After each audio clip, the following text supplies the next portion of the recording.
مذہب اسلام نے ہم کو یہ عقیدہ دیا ہے، دین اسلام نے یہ عقیدہ ہم کو دیا ہے۔ پیارے نبی جناب محمد الرسول اللہ صلی اللہ علیہ وسلم نے اپنے احادیث مبارکہ کے ذریعے سے ہمیں یہ بات بیان فرمائی ہے، چونکہ عیسیٰ علیہ السلام آسمان پر اٹھا لیے گئے ہیں، قیامت کے قریب قیامت کی جو 10 بڑی نشانیاں ہیں، ان 10 بڑی نشانیوں میں سے ایک نشانی حضرت عیسیٰ علیہ السلام کا نزول ہے۔ عیسیٰ علیہ السلام اس دنیا میں نازل ہوں گے، ظہر یا عصر کی نماز کا وقت ہوگا۔ دمشق میں ایک مسجد ہے، وہاں وہ ایک مینار پر دونوں فرشتوں کے کندھوں پر ہاتھ رکھ کر اس مینار پر نازل ہوں گے۔ اس وقت نماز ظہر یا عصر کا وقت ہوگا۔ امام مہدی علیہ السلام، جن کے بارے میں اللہ کے نبی صلی اللہ علیہ وسلم نے فرمایا ان کے باپ کا نام میرے باپ کا نام ہوگا، ان کی ماں کا نام میری ماں کا نام ہوگا، خانہ کعبہ کا وہ طواف کر رہے ہوں گے، لوگ ان کو دیکھ کر کے پہچانیں گے کہ یہ امام مہدی ہیں۔ وہ دمشق کی ایک مسجد میں نماز کی امامت کے لیے کھڑے ہوں گے۔ عیسیٰ علیہ السلام جب نازل ہوں گے، مسجد میں داخل ہوں گے، تو امام مہدی کہیں گے تعال صلی لنا، آئیے آپ ہمارے لیے نماز پڑھائیے۔ لیکن عیسیٰ علیہ السلام کہیں گے آپ ہی امیر ہیں، آپ ہی نماز پڑھائیے۔ عیسیٰ علیہ السلام رسول اللہ صلی اللہ علیہ وسلم کے پیچھے کھڑے ہو کر کے، رسول اللہ صلی اللہ علیہ وسلم کے امتی کے پیچھے کھڑے ہو کر کے نماز پڑھیں گے۔ ذرا آپ اندازہ لگائیے اس امت کی کیا خصوصیت ہے۔ کچھ لوگ یہ کہتے ہیں کہ حضرت عیسیٰ علیہ السلام آئیں گے تو فلاں امام صاحب کی تقلید کریں گے، فلاں امام صاحب، یہ ساری چیزیں بیکار ہیں، اس کا کوئی حکم شریعت میں نہیں ہے۔ کتاب اللہ اور سنت رسول اللہ میں اس کا کوئی حکم موجود نہیں ہے۔ اس لیے میرے بھائیو اور دوستو، کتاب و سنت پر اپنی زندگی گزارو۔ اور 11ویں خصوصیت یہ ہے، اس امت میں قیامت تک ایک گروہ حق پر قائم رہے گا۔ اس امت کی خصوصیت ہے، یہ 11ویں خصوصیت ہے۔ اس کو بیان کرتے ہوئے اپنی بات کو میں ختم کرنے جا رہا ہوں، وقت بھی اپنے اختتام کو پہنچ رہا ہے۔ اس امت کی خصوصیت یہ ہے، قیامت تک اس امت کے اندر ایک گروہ، ایک جماعت حق پر قائم رہے گی۔ جیسا کہ اللہ کے پیارے نبی صلی اللہ علیہ وسلم فرماتے ہیں لا تزال طائفۃ من امتی ظاہرین علی الحق، میری امت کا ایک گروہ ہمیشہ حق پر قائم رہے گا۔ میری امت کا ایک گروہ ہمیشہ حق پر قائم رہے گا، جو ان کو بے یار و مددگار چھوڑ دے گا وہ ان کو نقصان نہیں پہنچائے گا حتیٰ کہ اللہ تعالی کا حکم آ پہنچے۔ سوال یہ ہے کہ آخر وہ گروہ کون سا ہے جو حق پر ہے اور قیامت تک باقی رہے گا؟ امام احمد بن حنبل رحمۃ اللہ علیہ فرماتے ہیں، امام احمد بن حنبل رحمۃ اللہ علیہ فرماتے ہیں ان لم یکونوا اہل الحدیث فلا ادری منہم من ہم، اگر اہل حدیث اس کے حقدار نہیں ہے تو مجھے نہیں معلوم پھر کون ہو سکتے ہیں۔ انہوں نے کہا اہل الحدیث الحمدللہ ثم الحمدللہ، ہم فرقہ نہیں ہیں، ہم فرقہ نہیں ہیں، ہم جماعت ہیں، ہمارا تعلق جماعت اہل حدیث سے ہے، ہم کتاب و سنت کی بات کرتے ہیں، ہمارے پاس سارے ائمہ اکرام کا احترام ہے، ہم ہر امام کی قدر کرتے ہیں۔ لوگ کہتے ہیں کہ نہیں 4 امام میں سے کسی ایک امام کے پیچھے جانا ضروری ہے، ہم کہیں گے اگر 4 میں سے ایک کے پیچھے جا رہے ہیں تو پھر اس کا مطلب یہ ہے کہ آپ 3 کو چھوڑ رہے ہیں۔ ہم کہتے ہیں کہ سارے اماموں کو مانو، سارے اماموں کو مانو، اور وہ 4 5 10 15 20 25 50 100 نہیں ہیں، سینکڑوں کی تعداد میں ہیں، چاہے وہ حدیث لکھنے والے امام ہوں، چاہے وہ تفسیر لکھنے والے امام ہوں، چاہے وہ سیرت لکھنے والے امام ہوں، چاہے وہ اور بھی بہت ساری جنہوں نے دین کی خدمت کرنے والے امام ہوں، ان تمام ائمہ اکرام کی قدر کرنا ضروری ہے، اور الحمدللہ ہم وہ کرتے ہیں۔ اگر کوئی آدمی اپنے آپ کو حنفی کہتا ہے تو وہ پھر امام شافعی رحمۃ اللہ علیہ کے تعلق سے اپنے دل کے اندر اتنی وسعت نہیں رکھتا۔ ہم امام احمد بن حنبل اور امام مالک رحمت اللہ علیہ کے تعلق سے اتنے وسعت قلبی نہیں رکھتا، لیکن الحمدللہ ہمارا دل بہت بڑا ہے، الحمدللہ ثم الحمدللہ ہمارا دل بہت بڑا ہے، ہم سارے اماموں کو مانتے ہیں۔ لوگ کہتے ہیں کہ اہل حدیث اماموں کو نہیں مانتے، معلوم ہونا چاہیے کہ ہم اہل حدیث اماموں کو ویسے نہیں مانتے جیسے آپ ماننا چاہتے ہیں یا منوانا چاہتے ہیں، ہم ویسے مانتے ہیں جیسے ماننے کا حکم دیا گیا۔ اور دوسرے، ہم ائمہ کرام کی قدر کے ساتھ ساتھ اولیاء کرام کی بھی قدر کرتے ہیں، ہم نیک لوگوں کی قدر کرتے ہیں، ہم متقی پرہیزگاروں کی قدر کرتے ہیں، ہم علماء کرام کی قدر کرتے ہیں، ہم سب کی قدر کرتے ہیں، عزت کرتے ہیں، تکریم کرتے ہیں، لیکن اللہ اور اس کے رسول صلی اللہ علیہ وسلم کی تعلیمات کے سامنے کسی امام کی بات آتی ہے، کسی ولی کی بات آتی ہے، کسی مولوی صاحب کی بات آتی ہے تو سیدھے ان کو بغل میں رکھ دیتے ہیں اور کہتے ہیں کہ اللہ اور اس کے رسول سے بڑھ کر کوئی اس دنیا کے اندر نہیں ہے۔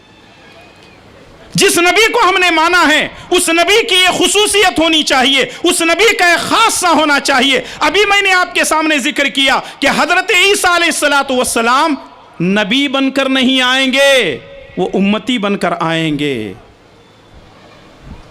وہ امتی بن کر آئیں گے، امام مہدی کے پیچھے نماز پڑھیں گے۔ میرے بھائی اور دوستو، خصوصیات کے تعلق سے جو امت محمدیہ کی خصوصیات ہیں، جیسا کہ میں نے شروع میں کہا تھا کہ 35 سے 40 سے زیادہ جو ہے خصوصیات موجود ہیں، یہ 10 یا 11 خصوصیات میں نے آپ کے سامنے رکھے ہیں۔